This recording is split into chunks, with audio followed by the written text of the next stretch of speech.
Hi welcome to hash tag నేను మీ మనోజ్.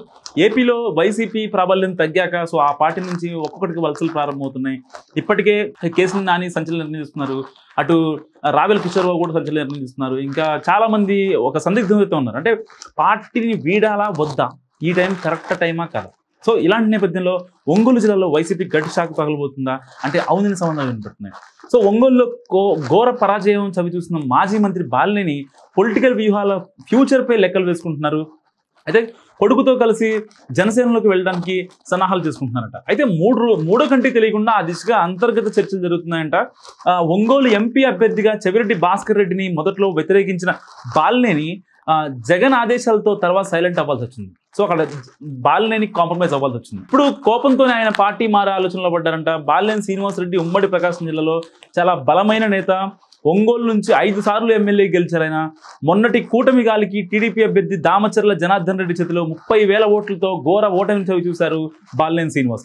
అయితే ఎన్నికల ముందు గ్రౌండ్ వర్క్ ఎంత చేసుకున్నా సరే ఓట్లు పడకపోవడంతో పొలిటికల్ ఫ్యూచర్పై బాలినేని ఆలోచనలో పడ్డారంట. ఎన్నికల టైంలో టీడీపీ కన్నా ఎక్కువ నగదు, ఎక్కువ బియ్యం బస్తాలు, మటన్, చికెన్లు పంచారు వైసీపీ నేతలు. సో వాటిని జనం బాగానే తీసుకున్నారు.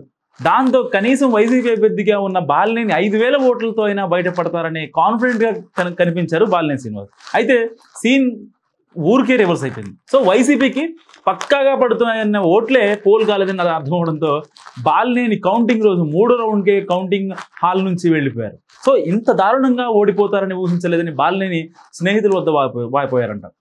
సో ఒంగోలులో 20,000 ఇళ్ల పట్టాలు పంపిణీ చేయించిన బాలినేనికి ఓటమి పెద్ద షాక్ ఇచ్చిందని చెప్పాలి. సో బాలినేని ఫాలోవర్గా ఉన్న ఒంగోలు మేయర్ గంగడ సుజాత టీడీపీలోకి వెళ్ళడం ఖాయమైంది. సో ఇప్పటికే ఆమె టీడీపీ ఎమ్మెల్యే దామచర్ల టీంతో ఆవిడ టచ్లోకి వెళ్ళారు. సో ఒంగోలు కార్పొరేషన్లో మొత్తం 50 డివిజన్లో 43 స్థానాలు వైసీపీ గెలుచుకోగా 1 స్థానం జనసేన, మిగిలిన స్థానాలను టీడీపీ గెలిచింది. అయితే రాష్ట్రంలో అధికారం మారడంతో కార్పొరేటర్లు టీడీపీ వైపు చూస్తున్నారు. దీంతో ఒంగోలు నగరపాలక సంస్థ రాజకీయ ముఖచిత్రం కంప్లీట్గా మారిపోయింది. ఇదంతా బాలినేని మాస్టర్ ప్లాన్ అన్న టాక్ కూడా గ్రౌండ్లో వినిపిస్తుంది. ఏపీలో అక్కడక్కడ జరుగుతున్న గొడవలపై బాలినేని ట్విట్టర్ వేదికగా స్పందించిన తీరుతో అసలు సిసలైన ఒక అనుమానం జనాల్లో మొదలైంది. అఖండ విజయం సాధించిన పవన్ కళ్యాణ్ గారికి హృదయపూర్వక శుభాకాంక్షలు. హింసాత్మక ఘటనలకు తావులేదని నిన్నటి రోజున మీరిచ్చిన సందేశం చాలా హర్షణీయంతో ఆయన ట్వీట్ చేశారు. శాసనసభ్యునిగా నా 25 ఏళ్ల రాజకీయ జీవితంలో ఎలాంటి హింసాత్మక ఘటనలకు తావులేదు. అయితే మీ వ్యాఖ్యలకు పూర్తి భిన్నంగా ఒంగోలు చరిత్రలో ఎన్నడూ లేని విధంగా చోటు చేసుకుంటున్న హింసాత్మక ఘటనలు, ఇంకా అక్రమ కేసులు, ఇంకా భౌతిక దాడులు మీరు స్పందించాలని కోరుకుంటున్నాను, ధన్యవాదాలని బాలినేని ట్వీట్ చేశారు. సో ఒక రకంగా బాలినేనిలో ఒక ఆలోచన వాతావరణం అయితే మొదలైందని చెప్పడం ఏమాత్రం సందేహం లేదు. ముఖ్యమంత్రిగా ప్రమాణ స్వీకారం చేయబోతున్న నారా చంద్రబాబు ఉండగా పవన్ పేరే ప్రస్తావించే ఎందుకు ట్వీట్ చేశారంటే ఇప్పుడు వైసీపీ జనసేన అభిమానులు చర్చగా మారారు. వాస్తవానికి పవన్ బాలినేనికి మధ్య కొత్త పరిచయం మీకు అక్కర్లేదు, ఇద్దరి మధ్య సత్సంబంధాలు కూడా ఉన్నాయి.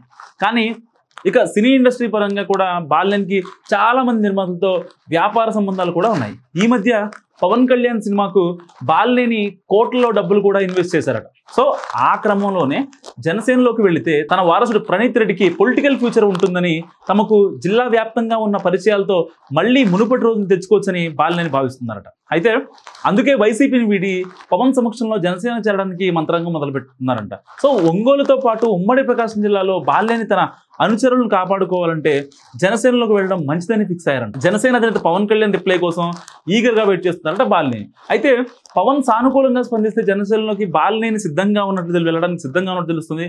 గతంలో పవన్ కళ్యాణ్ చేనేత వస్త్రాలు ధరించాలని బాలినేనికి ట్విట్టర్ ఛాలెంజ్ చేసినప్పుడు బాలినేని చేనేత వస్త్రాలు ధరించి ఛాలెంజ్ తీసుకున్నారు.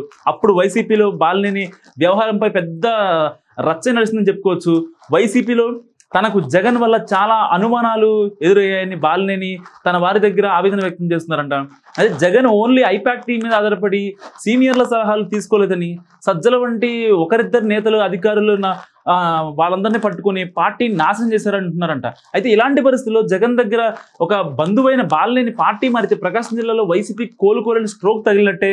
సో బాలినేని వైసీపీని వీడతారన్న వార్తలను ఇంతవరకు బాలినేని కానీ ఆయన కుటుంబ సభ్యులు కానీ ఎక్కడ ఖండించట్లేదు. సో కనీసం సోషల్ మీడియా వేదిక కూడా రియాక్ట్ అవ్వట్లేదు. ఇదంతా జరగడంతో ఆ ప్రచారానికి మరింత బలం చేకూరుతుంది. మరి బాలినేని ముహూర్త బలం ఎప్పటికి కుదురుతుందో చూడాలి. నిజంగా బాలినేని ఒకవేళ జనసేనలోకి వెళ్తే వైసీపీ పరిస్థితి ఎలా ఉంటుంది, అసలు జనసేన టీడీపీ ఒప్పుకుంటుందా, దీనిపై మీరు ఏమనుకుంటారో మాకు కామెంట్ రూపంలో తెలియజేయండి. చూస్తూనే ఉండండి #.